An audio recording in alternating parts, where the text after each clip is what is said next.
এই আজি অথনিৰ পৰা ৰ'দ দিয়াই নাছিলে, এতিয়া ৰ'দ দিছে। মই সেইকাৰণে ভাবিছোঁ এই বিলম্ব টেঙাখিনি আচাৰৰ কাৰণে কাটি নিমখ হালধি সানি ৰ'দাই দিওঁ। এনেকৈ কাটি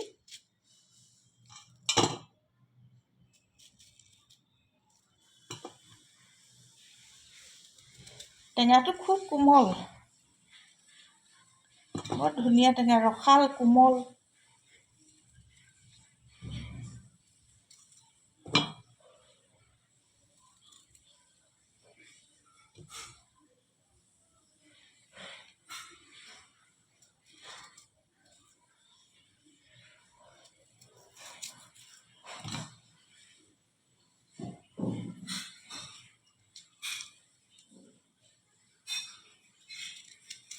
এনেকৈ কাটি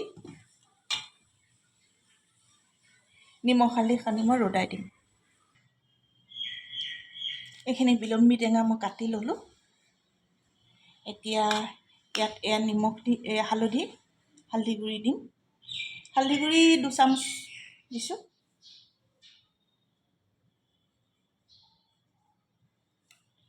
আৰু ঠিক তেনেকৈ নিমখ 2 চামুচ দিছোঁ। পিছত আৰু দৰকাৰ পৰিলে নিমখ দিম। টেঙা আচাৰত অকণমান নিমখ বেছি হ'লেও একো বেয়া নহয়, খাই ভালেই লাগিব। এইখিনি মই দি এতিয়া সানি অকণমান ৰ'দ দিছে, 2 ঘণ্টামান ৰ'দত দিওঁ, তাৰপিছতে মই আৰু তেল দিম। এয়া মই অকণমান নিমখ হালধি সানি দিছোঁ।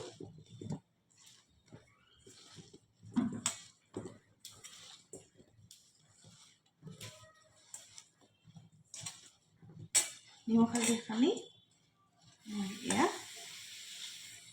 2 ঘণ্টামান ৰ'দত দি থৈ দিম।